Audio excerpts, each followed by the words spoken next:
Can you hear me? We can hear you. Great. At 2 a.m., our commander kicked open the door, flipped on the light, and said 4 words. 4 minutes, Krav Maga. That meant 4 minutes to get ready for the training session, Krav Maga, Israeli self-defense. 4 minutes to change, 4 minutes to grab the team's equipment, and sprint to the training room, ready for hand-to-hand combat. All the unit training sessions were legendary. There was a running joke at the time that you never forget your first time. I still have no idea what that's in reference to. And since I can't see anyone's face, I just have to assume that you all find these jokes hilarious. That session lasted over 3 hours. We spent most of it in the push-up position on our knuckles, which was the punishment anytime you did something wrong. And at the halfway mark, I remember that we were given a water break, and I reached out to grab my water bottle with my right hand, and I realized that I couldn't open my fingers. So I had to use the knuckles of my left fist to pry open my right hand to grip the water bottle. I want to show you a video now that hopefully will give you some sense of what that training session was like.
Getting PTSD from watching these videos.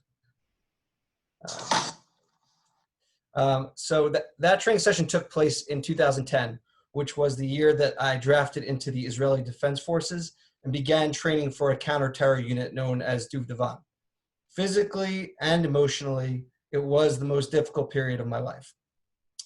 During the 18 months that I spent in training, it often felt like we were being senselessly tormented. But with the benefit now of time and reflection, I've come to see that many of the hardships that at the time seemed to be without purpose were actually lessons in disguise.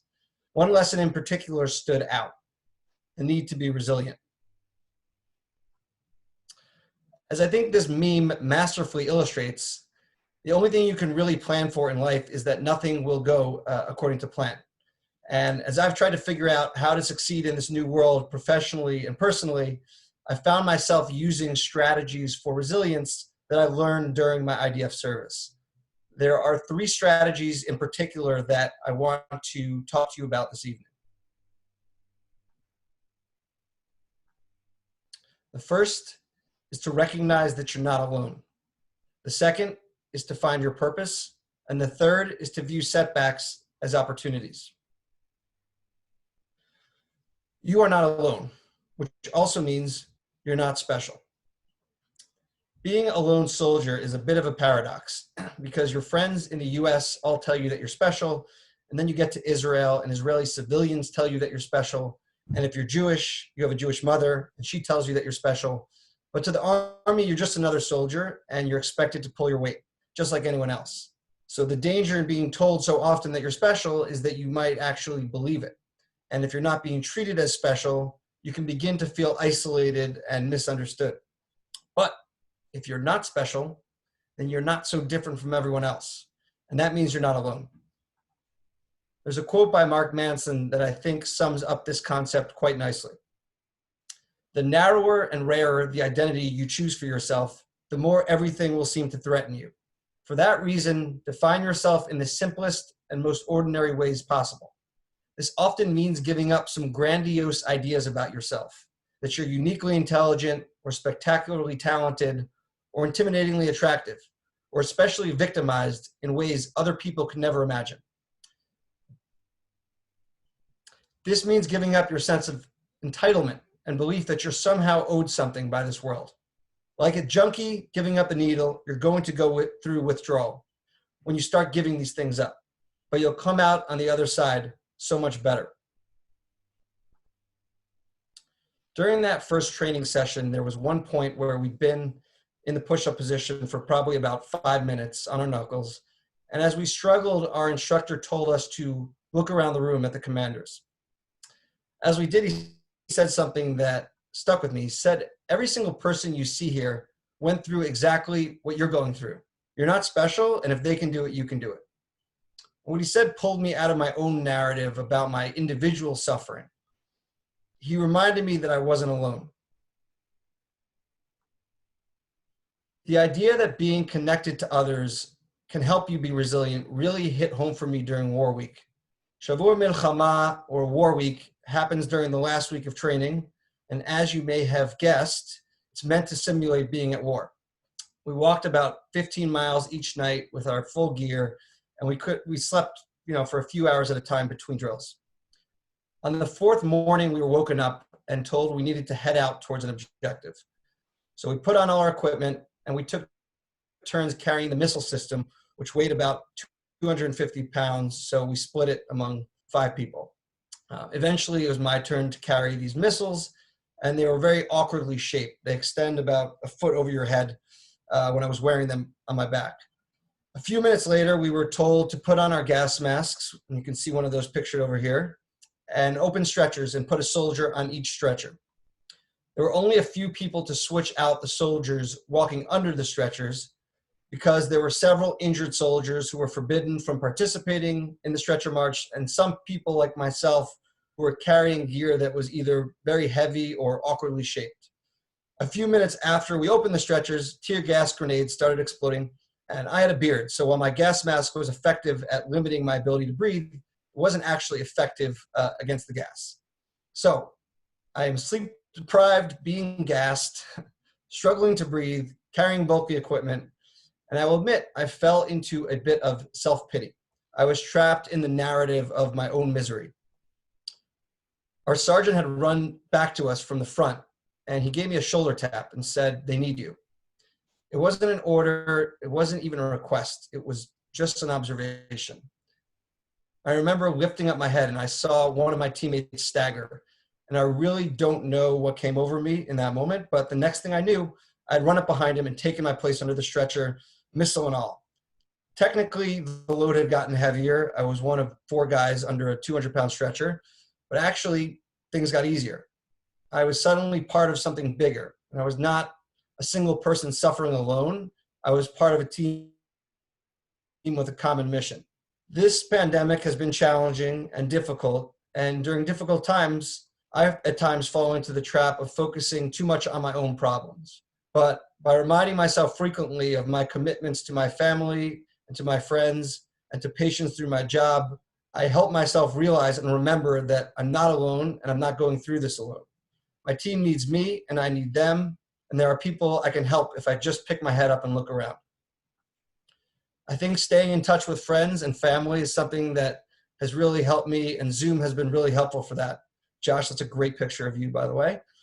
My attorney did advise me to disclose that I do own a few shares of Zoom, but I do think it's a great platform and a great way to stay in touch with friends. The second strategy for resilience that I want to discuss is finding your purpose. When I think about my military service as it relates to resilience, there's one experience in particular that sticks out to me. In the week leading up to my navigation final, I had seen the doctor on base due to severe pain in my knee, and he examined me and told me that I had a slight tear in the meniscus of my right knee. So I went up to my officer prior to our navigation final and apologized and said, based on this injury, I'm sorry, I'm not going to be able to participate in our navigation final. Well, he in turn apologized to me and said, I'm so sorry, but if that's what you choose to do, you'll be repeating the 12-week navigation course with next year's training class. There was nothing that I hated more than navigation. So to me, that was not an option. I ultimately started that week with my team, walking an average of 18 miles a night, carrying 70 pounds on my back. It was the hardest week of my life. I was hungry, I was tired, I was cold, and there were nights that I was in such excruciating pain that I was dragging my right leg behind me because I was unable to bend it. One could say I had a lot of good reasons to quit, a lot of good excuses. It would have been reasonable to ask to see the doctor, but what kept me going was simple. I had a purpose. I had a team that depended on me. I joined the IDF because I felt connected to Israel and because I felt defenseless when I read the stories about suicide bombers and about missiles fired at civilian centers. And on the other side of my training was my chance to do my part to defend my country and my people. And that's what pushed me and kept me going. Resilience is not limited to the military, right? Each of us has a reason to be resilient. Each of us has a purpose, people who depend on us, and reasons to show up.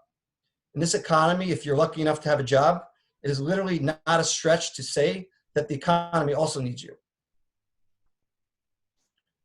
The third and final strategy for resilience that I want to discuss tonight is the role of perspective in overcoming adversity. A pessimist sees difficulty in every opportunity. An optimist sees opportunity in every difficulty. Setbacks can either be seen as failures or as opportunities. 8 weeks before the end of counter-terror training, I was told that I was being reassigned. People had been dropped along the way, but it was not common to be reassigned so close to the end of training, and the only thing that I was ever told was that language played a role. At the time, this was completely devastating. I'd set my sights on this unit when I was still a college kid. I'd given my blood, sweat, and tears, and seemingly it was all for nothing. My entire identity had been built around becoming a fighter in this unit. This was my entire life. And in an instant, that was taken away. There are a lot of parallels between that and the situation we all find ourselves in now, where everything we assumed about how life is supposed to go changed in an instant. Now, of course, I handled my reassignment with maturity. Well, maybe not right away. After a period of dealing with things in an unhealthy way, as I waited to be reassigned, I came to terms with what had happened and decided that I hadn't come to Israel to serve in Duvdevan. I'd come to serve Israel to the best of my ability wherever I was needed. So when the choice came to be reassigned to the paratroopers infantry or to the special forces of the Givati Brigade, I knew that the latter was the right choice, even though it meant an extra 6 months of training. I made it through that training, and ironically, in light of what we've discussed, my mother was there to tell me that I was special. So I smoked the first and last cigarette I've ever smoked, got my training pin, and became an active duty special operations combat soldier, which really was for me the fulfillment of a dream I'd had since my first trip to Israel. But enough about me. I'm going to ask each of you now to undergo some mental and emotional labor. So I want you to think about a goal that you have in one of these areas, be it personal, professional, or in terms of your well-being. Why are you striving, or who, I should say, are you striving to be in this area? What is a goal that you have? I've given some examples from my own life in case those are helpful. Each of these examples has a what and a why, because if you don't know why you're doing something, it's difficult to persevere when things get difficult. If anyone is willing to share, since we're almost done, you can put that answer in the chat, and perhaps we can discuss it after. You don't have to, certainly, but that option remains. So I'm going to put 90 seconds on a timer so that you guys can have some time to think about your answers.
All right, so second part of this, now that you have put to words this goal, is to think about at least one excuse that you give yourself regularly that holds you back from achieving that goal. Most often, the way we trick ourselves is not by saying that we're never going to do this thing that we've set out to do. We tell ourselves that we're going to do it tomorrow. Like a magnetized needle floating on the surface of oil, resistance will inevitably, unfailingly point to true north, meaning that calling or action it most wants to stop us from doing. We can use resistance as a compass and navigate by resistance, letting it guide us to that calling or action we must follow before all others. So I'm going to give you guys another 90 seconds to think about at least one of these excuses. And again, feel free to put this in the chat if you're moved to do so.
All right, so we have about 2 slides left, and then I'm going to come back to the chat. I'm afraid to pull it up because it may jump onto the main screen here.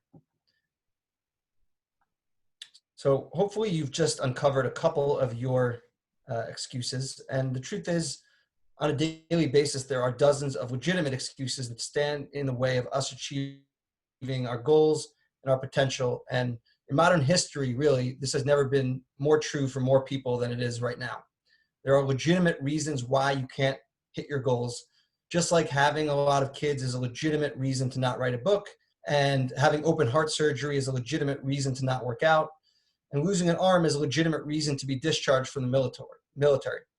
But Tolstoy had 13 kids when he wrote War and Peace, and Schwarzenegger was working out twice a day 3 months after open heart surgery. My friend Izzy not only returned to full active duty after losing his arm, he became a commander. So the question is not how high is the wall, it is how strong is your motivation to get over it. I want to close with the story of Michael Levin because I really think it embodies the sense of purpose that is required for resilience. So Michael moved to Israel from Philadelphia and decided he wanted to be a paratrooper. For those of you that don't know, the IDF is an absolute bureaucratic nightmare. There are papers that need to be filled out, applications. So Michael showed up at the drafting center without any of that and said, "Hi, I'm Michael. I'm here to draft into the paratroopers."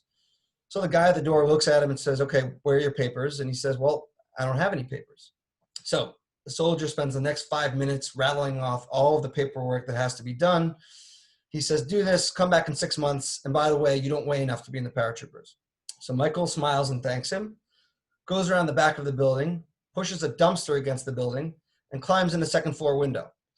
He approaches the first officer he can find and repeats his request. "I'm here to join the paratroopers." So the officer asks him for his papers. Michael says with a smile, "I don't have any papers." The officer, of course, says, "Well, that's impossible. You would never have gotten through the front door if you didn't have papers." Michael said, "Who said I came through the front door?" Long story short, Michael made it into the paratroopers weighing 20 pounds less than the next smallest guy, and he was killed in the 2006 Lebanon War. But his story lives on, and there is a center now bearing his name, which raises money for lone soldiers. So with that, I want to thank you for your time, open the floor to questions, and hopefully answer some of these comments that may have come through.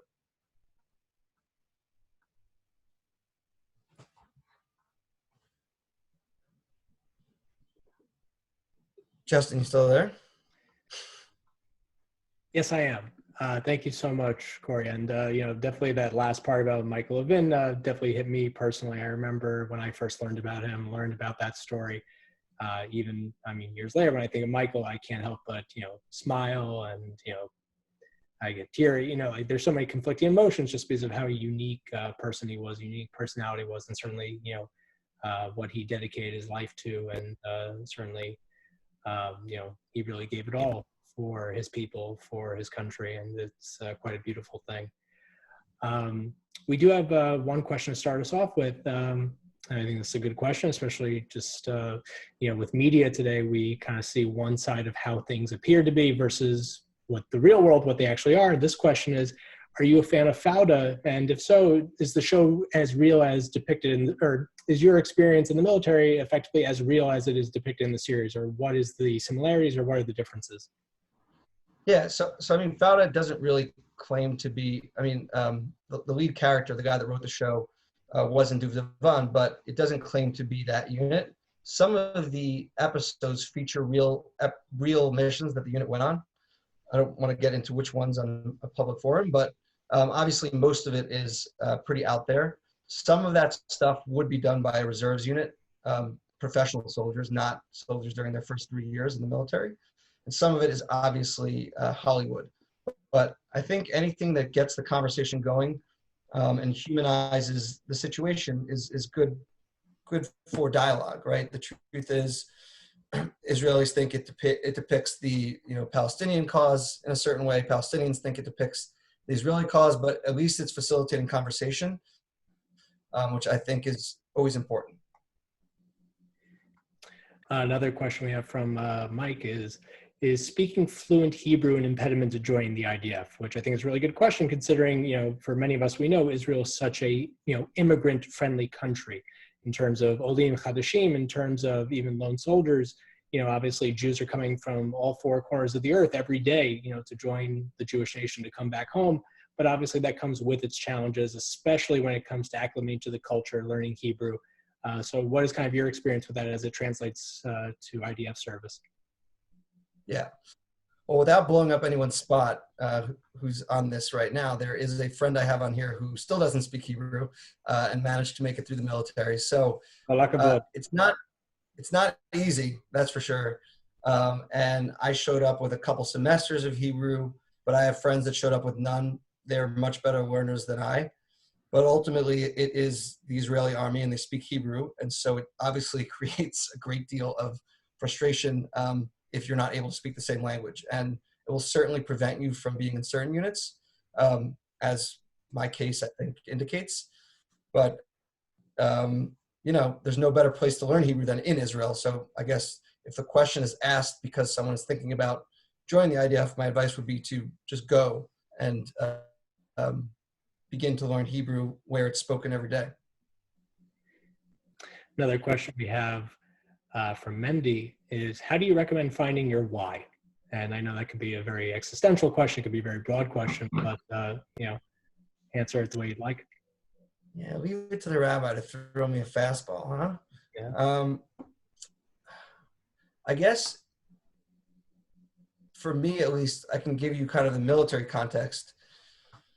Whatever that thing is, when you're just inside your own head and you're feeling like you are at the end of your rope, and what is it that you see in your mind that gets you back up on your feet?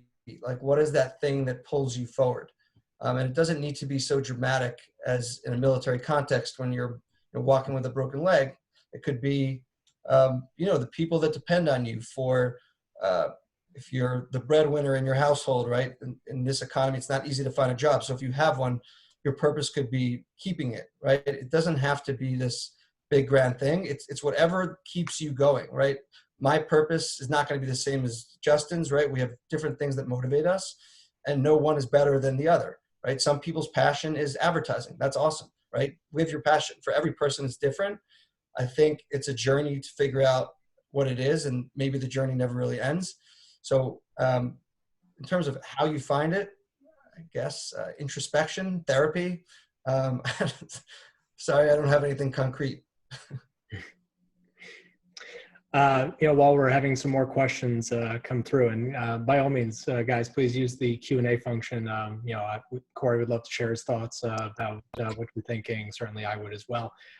Something I could ask you at the moment. All of us are obviously dealing with tremendous challenges right now. Some obviously more so than others, and certainly it depends how you apply it, whether that's in an economic sense, in a familial sense. But for many of us, our worlds have been flipped upside down. We are literally living our perceptions of reality that are nowhere near the same or recognizable as they were only a few months ago. When it comes to how you've adjusted, just even on a day-to-day basis, what has that kind of been like for you? And, what has been your experience with that? I mean, it's been, it's particularly difficult from a professional perspective because I'm the first hire for a startup that focuses on an offering for physicians, and a lot of physician offices have closed. So it has forced a great deal of creativity, I would say, in figuring out how I can get in front of the people that I'm supposed to get in front of. But ultimately, there's talk of like a new normal, or like I kind of just look at it as like, this is where we're at today, right? Like, it doesn't help to look over your shoulder. We don't control the thoughts that pop into our head, but we control whether or not we run with those thoughts and allow them to become patterns. And so for me, sure, there were frustrations, there's fear about the stability of my job, right? But I guess I do my best to focus on the things that I can affect rather than that which I can't. So I try not to go down those rabbit holes, and I just look at what resources I have available to me and try to do the best I can with what I have. Mm-hmm. This clearly looks like a question from one of your biggest fans. How much of your success do you attribute to the parenting you received? 200%. 200%. That's a good answer. Most people. Another question. Based on your experience in Israel, what was the bigger culture shock? Moving to Israel or moving back right after? Oof, great question. I think moving there, because I knew what I was moving back to.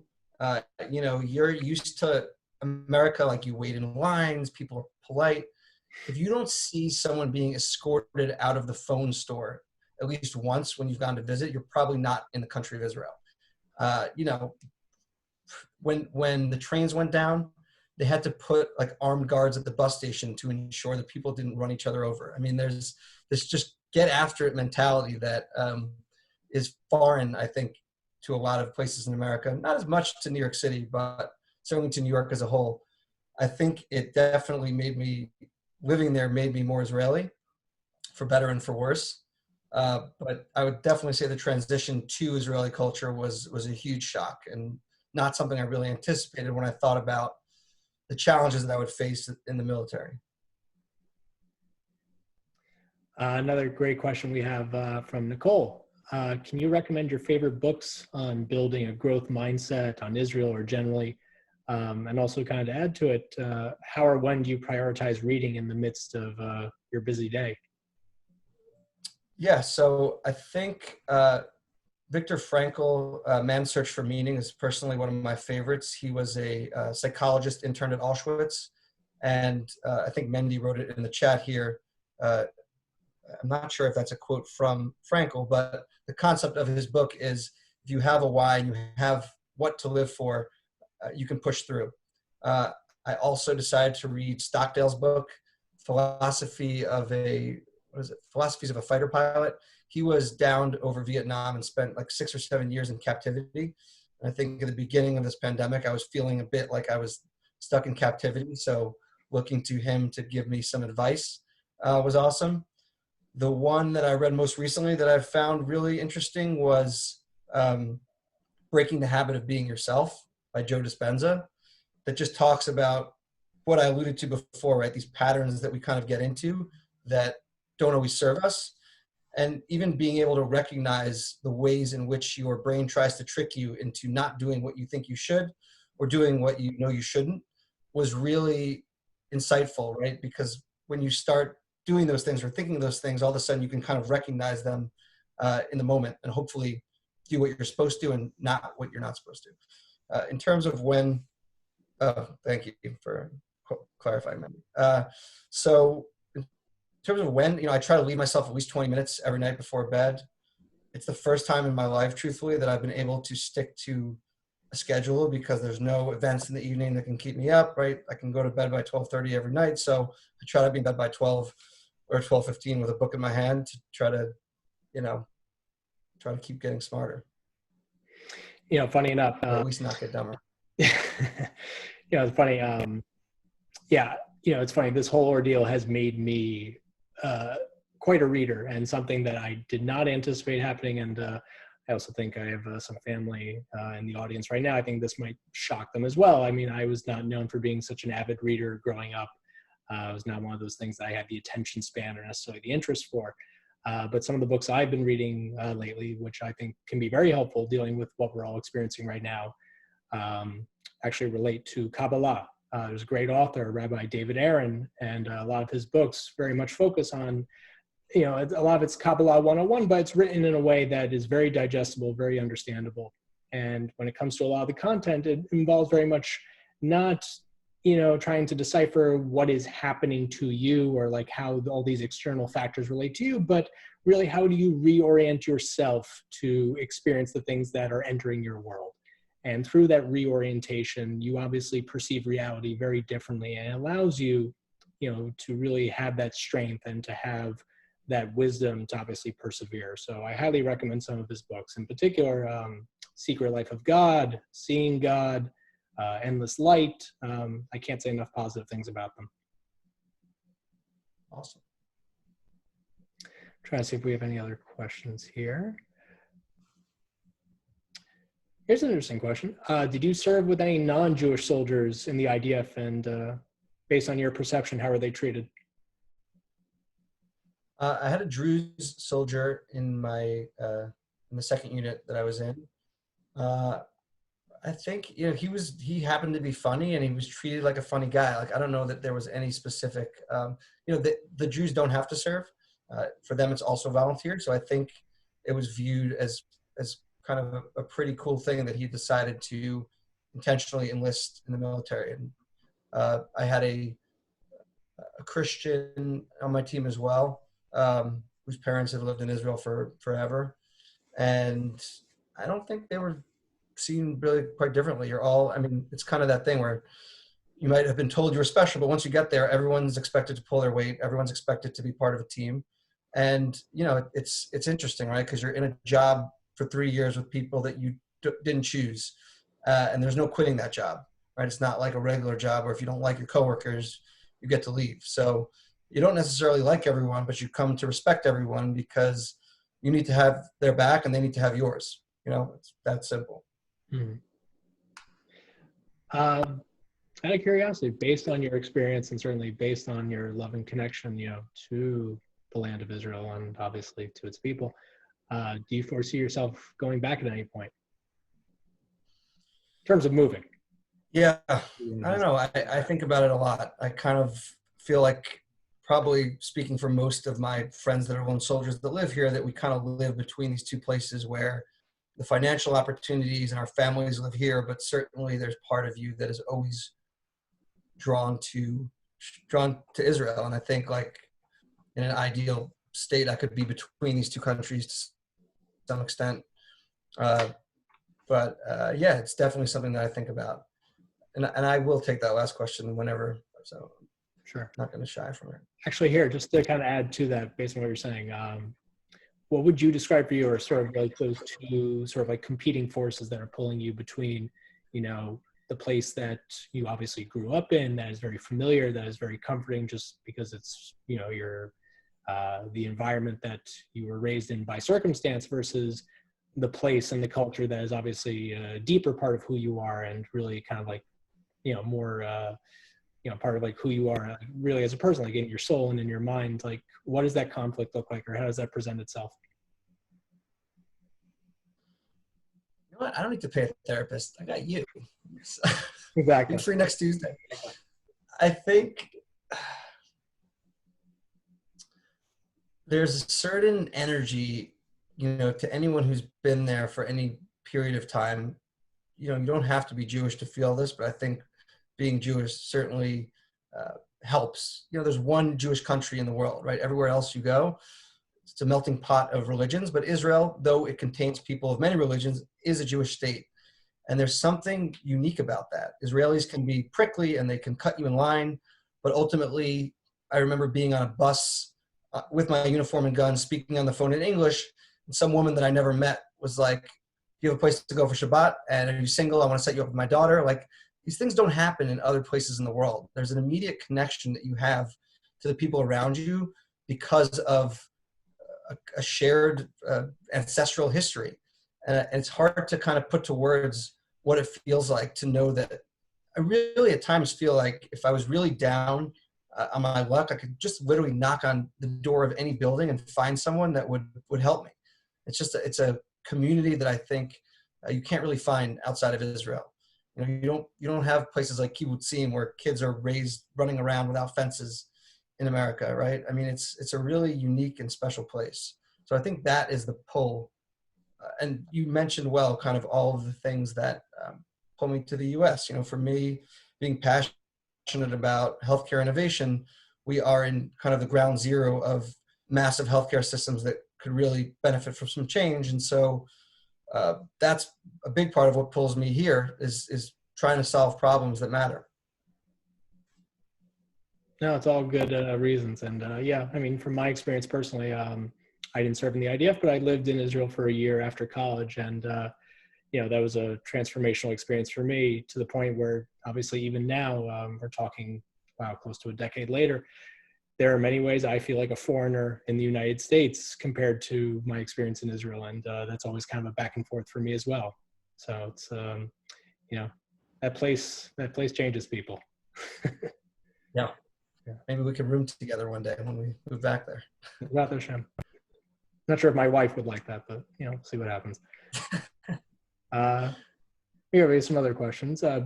Based on, I guess, your service, is there any tension between secular and religious soldiers? We kind of see how that plays out in Israel's political system, in some of the sort of the culture wars that go on. And obviously Israel now is very much changing as a country from one that was, historically, or for the first part of its history, very secular, very Ashkenazi, to one that is now much more traditional, much more Mizrahi, but also much more religious. And the Haredi population is also one of the fastest growing, if not the fastest growing, between the river and the sea. So what does that experience look like in the Army? Does that reflect kind of day-to-day life? So the ultra-Orthodox, like the Haredim, don't serve in regular units. So my interactions with them was limited. I think, Israel's 70% secular. So there's definitely a tension that is felt even within the Army. We wake up in the morning, as an example, in basic training, and 10 of us clean in preparation for inspection, and 10 go to pray. Right? So, there's obviously this kind of like, wish you guys would be here cleaning with us, but certainly this is, I think there's a mutual respect. I think at least at the unit level, there's cohesion, and that tension is not felt as strongly as it's felt. Like think about any conflict, right? When you get to know someone at their core, it tends to be that the extraneous things fall away. And when you spend every waking minute, an hour with someone, these preconceived notions about who they are and the level of their religiousness also kind of blend into the background as you come to know the human being. And so I think part of the beauty of the Army is that it brings people together from all walks of Israeli culture and socioeconomic backgrounds and gives them an opportunity to mesh with one another. And I think that is actually one of the things that's so special about the country.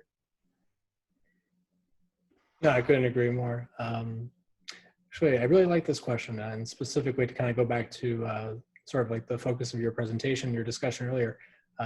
Our great mutual friend, Jeremy Miller, who we would not be able to function without, is asking, what tools have you used to overcome the obstacles that prevent you from achieving your goals? Obstacles, or what tools?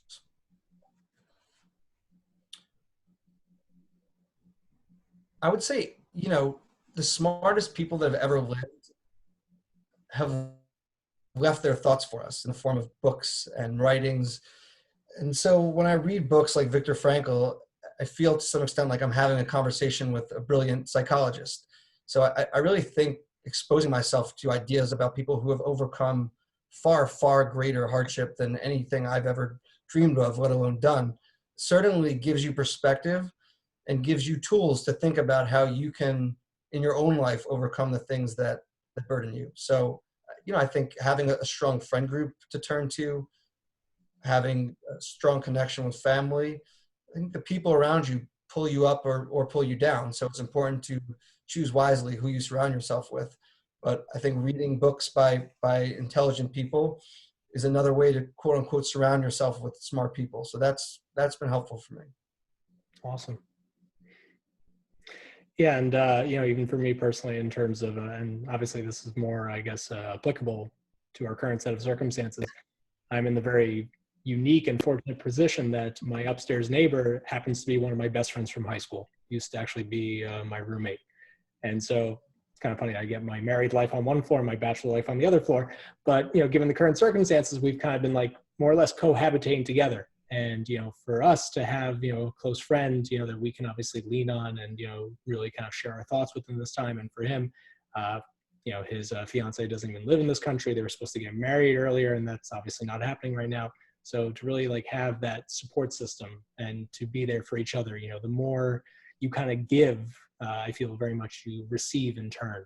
Not only just in reciprocity, but just like the feeling that you get from, your behavior and the impact you have on others. There was Justin, if I might, there was one question I wanted to answer because I feel like never gets asked because people are afraid to ask it. And so I'll commend Michael for asking. He said, were there times you were afraid of getting killed? And do many of your IDF friends have PTSD?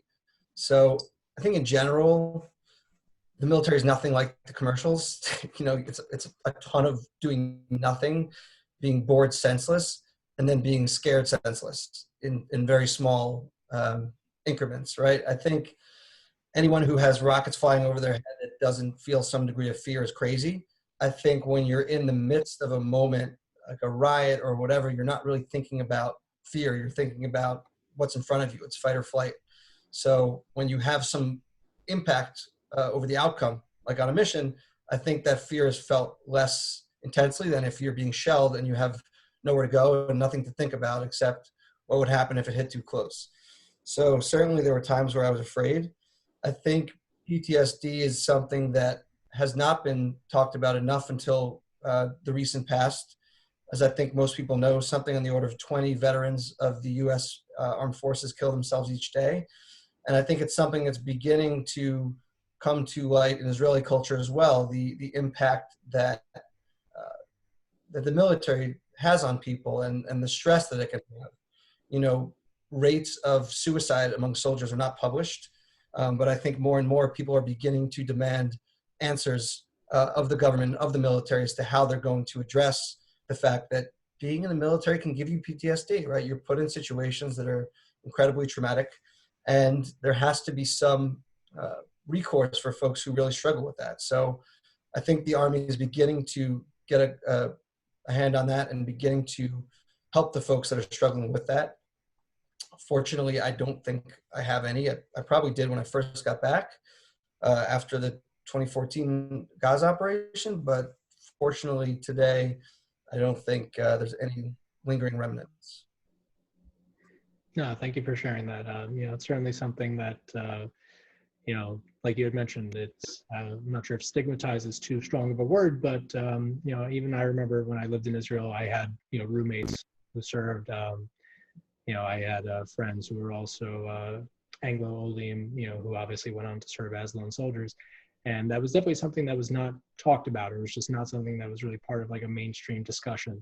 But, thankfully they are being a little more open about it, or at least we're at a point where, we can have a more deeper and honest conversation about how obviously something so important to the country and so important to the culture and the identity of its citizens, it's not all pretty sometimes, and it can be very difficult, and the effect that it has on human beings can be very traumatic.